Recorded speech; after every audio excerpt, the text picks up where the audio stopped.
تو دراصل میرا جو پورا بیک گراؤنڈ ہے وہ تو ایک ایسے گھرانے سے ہے جو نان مسلم گھرانہ ہے، آج بھی ہے، وہ فتح پور ضلع ہے، کانپور الہ آباد کے درمیان، وہاں سے میرا آبائی تعلق ہے، اور وہیں میری ہندو گھرانے میں پیدائش ہوئی 1964 میں، اور اللہ تبارک و تعالیٰ نے مجھے 1984 میں 20 سال کی عمر میں ایمان کی دولت دی۔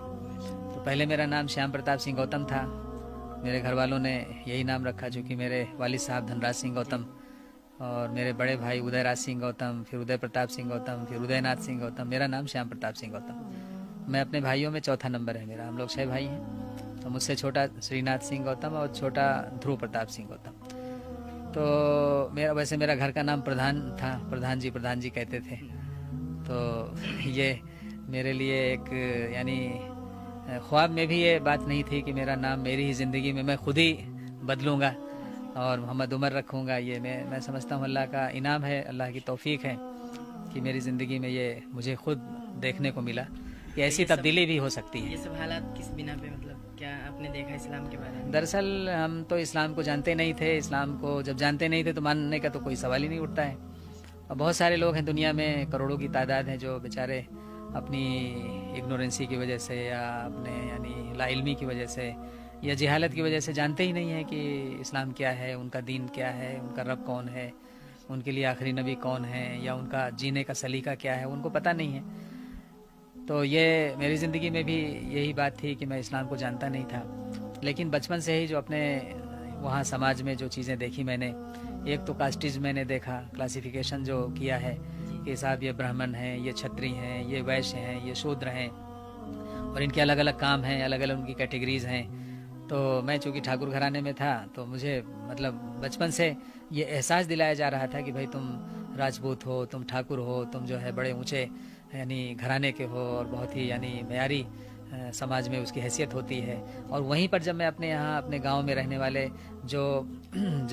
گرے پڑے لوگ تھے، غریب لوگ جن کو چمار کہتے ہیں، جن کو اچھوت بنا رکھا ہے، انٹچیبل،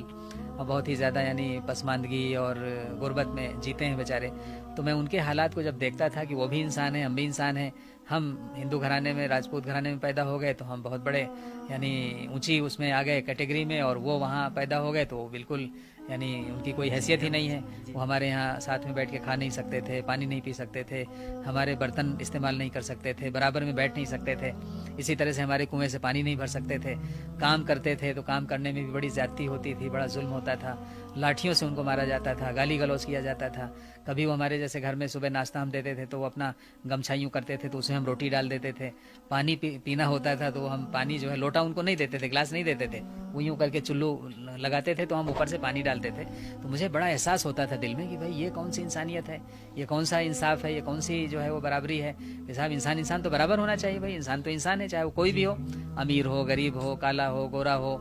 جی انسان تو اپنے آپ میں ایک الگ۔ تو وہ بچپن سے یہ تھا کہ دھرم جو ہے وہ ایسی تعلیم کیسے دے سکتا ہے، یہ میرا یعنی آپ یہ سمجھ لیں کہ یہ 10-12 سال کی عمر میں یہ بات آ گئی۔ اب اس کے بعد پھر دھیرے جو ہے وہ جب میں آگے الہ آباد گیا پڑھنے کے لیے 11ویں 12ویں میں، تو مجھے یعنی کتابیں پڑھنے کا موقع ملا کہ بھئی دھرم ہے کیا، دھرم کی تعلیمات کیا ہیں، اور یہ برابری جو ہے وہ کیوں نہیں ہے، اتنا یعنی تعصب ہے اور اتنا یعنی اس میں کلاسیفیکیشن ہے۔ تو خیر وہ اس سوال کا جواب ہمارے گھر والوں نے دیا نہیں، انہوں نے کہا کہ نہیں یہ تو ایشور کی طرف سے ہے کہ بھائی کون کہاں پیدا ہوگا، جس کے جیسے کرم ہوتے ہیں ویسے اس کو جنم ملتا ہے۔ ہم نے کہا بھئی ہمیں کیا معلوم پچھلے جنم میں ہم کیا تھے، ہمارے کرم کیا تھے، کون سے ہم نے اچھے کرم اعمال کیے ہیں کہ ہم انسان بن گئے، اور اب ہم کون سے اعمال کریں کہ ہم جو ہے وہ دوبارہ انسان بن جائیں یا ہم موکش میں چلے جائیں، وہ کوئی بتاتے نہیں تھا۔ تو خیر چونکہ وہاں یہ کانسیپٹ ہی نہیں ہے آخرت کا کہ حساب کتاب ہوگا، جنت جہنم ہوگی، ان کا کہنا یہ ہے کہ دنیا میں ہی سورگ نہ رکھیں، دنیا میں جو بہت اچھی زندگی گزار رہے ہیں وہ سورگ میں ہے، جو بالکل ایک دم بالکل بیچارے گرے پڑے ہیں اور بالکل انٹچیبلس ہیں وہ نرک میں ہیں۔ ہاں آخرت میں بالکل یعنی پنرجنم کا تصور ہے، آخرت کو مانتے ہی نہیں ہے کہ صاحب کوئی حساب کتاب بھی ہوگا اور آخرت میں جو ہے وہ جنت اور جہنم کا معاملہ ہوگا، وہ بالکل یعنی اس سے بہت ہی زیادہ دور ہے، کیونکہ ایمان نہیں ہے، یہ سب چیزیں ایمان کے ساتھ تعلق رکھتی ہیں۔ تو خیر وہاں سے جب میں الہ آباد سے پڑھ کے نینی تال گیا پڑھنے کے لیے BSc ایگریکلچر میں، تو وہاں پر لائبریری میں بہت ساری کتابیں تھیں، پڑھنے کا بہت شوق تھا،